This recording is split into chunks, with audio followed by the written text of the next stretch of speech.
Hey everybody, I'm Jack, and this is Raw Tropical Living. Thanks for joining me today. Hope you're all doing well out there. It's a cold day here in South Alabama. We had some storms come through, a little bit of rain yesterday, and then the temperatures plummeted. Oh, by the way, I've had people asking me on other social media, the people that know I'm in Alabama. I wasn't close to where all that really bad stuff happened. We just had a little bit of rain here. It turned out to be nothing. I thought we were going to get at least thunderstorm, but nothing here. But yeah, some other areas got hit pretty hard. Today I want to talk about the raw food diet obsession and emotional imbalance. Guys, I do videos every day, so if you aren't already subscribed to the channel, I'd appreciate it if you go down there and hit that red subscription button now, and then click on the little bell and check send notifications so you'll stay subscribed to the channel. And y'all go support an old hippie. I've got the link to my store in the link below, and you can find all our vegan products there, all our vegan t-shirts, and this is vegan. It's so much more than what we eat. I like this one a lot, but go check them out. So, raw food diet obsession. I'm sure you haven't seen any of that out there, have you? There's nobody obsessed with it out there. We're all a bunch of emotionally balanced people. What's the obsession over? I've got my notes here. I can't read from a distance, so I'm just going to keep them. Obsession over doing it perfectly. That's one of the ones we see all the time. Oh, and also, too, I think it's actually, I should put it like this with the title, explain the title a little bit. I think the raw food diet obsession is what leads to the emotional imbalance. Because you see people, I've seen it for 7 years now. They're trying to do it perfectly. You know, they're trying to do it too perfectly. And they know everything about it. And they're a lot of times some of the, you know, the loudest people about it. They're the ones in the group constantly, you know, nope, this is it, no, that's wrong. And a lot of times too, I've noticed that with the obsessive types, and I'm not saying there's some people that do this that have a good balance about it, but the people that are always going deeper, I need more detox. I need to go a little bit deeper. I need to get that deeper cleanse, that deeper detox. I want to go a little bit stricter, a little bit cleaner. They're always trying, you know. There's just some obsessions. There's just, you can just see these obsessive behaviors in there. And to me, it's almost like watching a rubber band just wind and get tighter and tighter and tighter. And eventually, they snap. Who's seen that? Who's seen that? Everybody out there watching right now has somebody in mind. Thinking about it, think about this in your head right now. No, you don't mention any names. We're not one of those people. This isn't one of those channels I'm trying to get into stuff about other people, but think about it. And I'm not talking about necessarily brands or YouTube channels or whatever, although there's a lot of those out there with emotional imbalance too. I'm just thinking about everybody. Where's yours come from? Maybe it's a group. See if this relates. See if you can relate to this. Can you think of that one raw foodist in your world who, you know, goes away, has to come out and do that come to Jesus moment, I'm no longer raw, and they just go away. And some of them, I guess they're so embarrassed, and I can understand it. That's why I'm saying, you know, I see it coming a lot of times where people are just doubling down and they'll argue with you and they know what they know, what they know, what they know. 2 months later, they're gone. And that's the thing. They get embarrassed. You know, they can't stay, you know, I've seen people that that have led groups. I've seen people that have been the most prolific poster, and even if it wasn't their group, they were kind of one of the leaders that people look to. And then one day they're gone, and everybody's like, man, what happened to so-and-so? And a few years later, you've almost forgotten them. You're like, whatever happened to so-and-so? They flipped out. They flipped out, and what happens with a lot of those people, which is just so unfortunate, is when they flip out, they throw it out completely. They just go away. I don't want to have anything to do with this raw anymore. Raw sucks. Or raw didn't work for me. Raw almost killed me. Raw did this. Raw did that. No, your obsession over raw did that. Your obsession over raw did that. And it's not just, like I say, it's all different levels out there. I know, who can you think of? Or there's probably, I don't have anybody particular in mind. It's just kind of a big aggregate of people.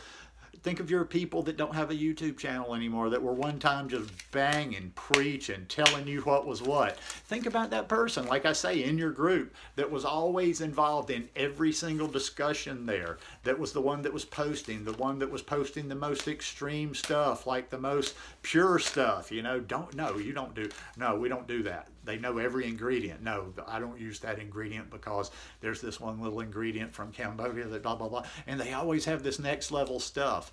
And it's like a rubber band that just keeps getting tighter and tighter and tighter and tighter. And eventually they snap. They snap. And it's all because of that obsession. And another obsession is too, here's another one of those raw food diet obsessions. I'm going to miss something.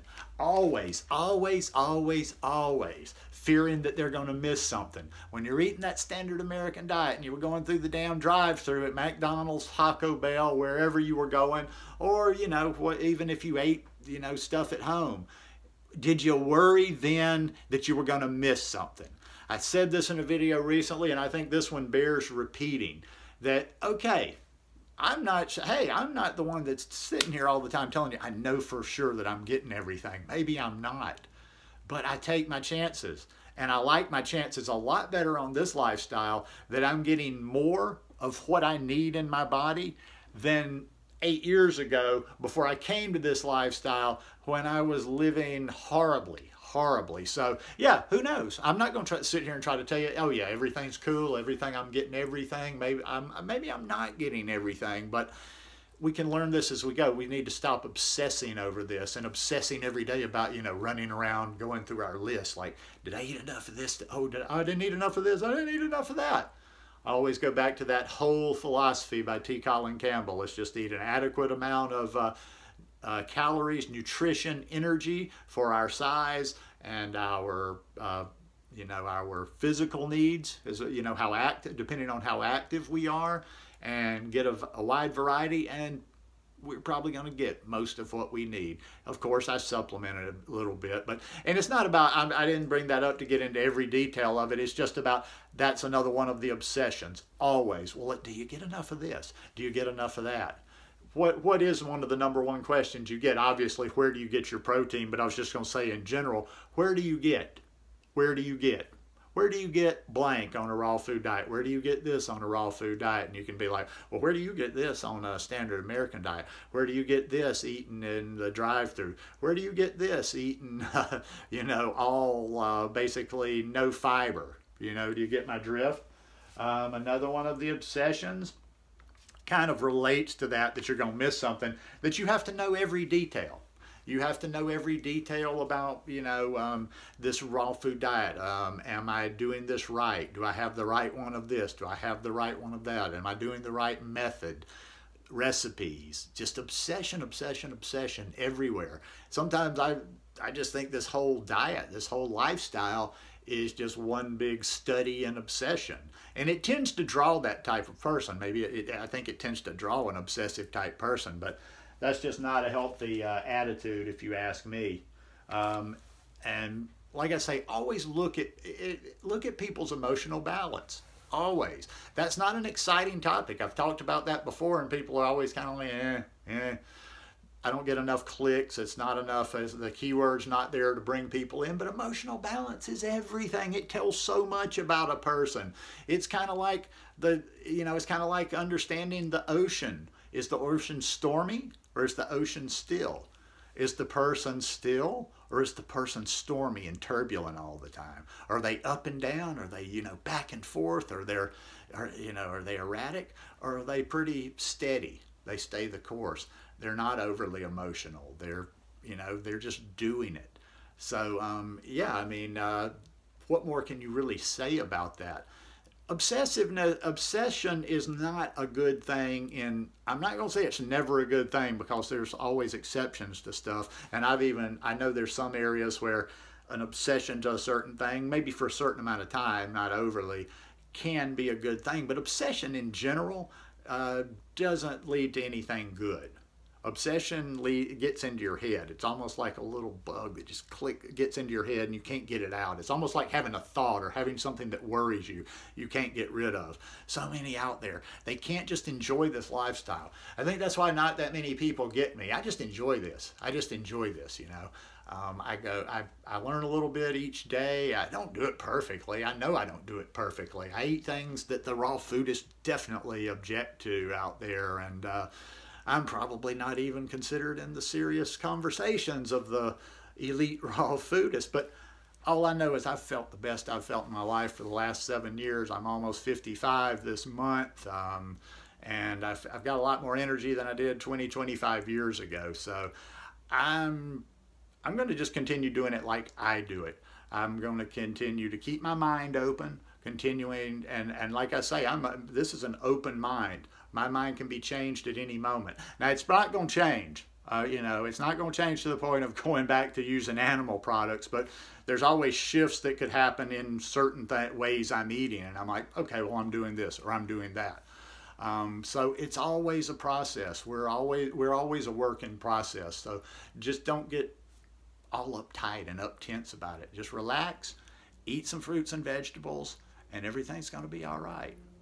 Anyhow, just my 2 cents worth. Hope you guys enjoyed this one today. If you like it, please give me a thumbs up, and I'll see you again tomorrow. Peace.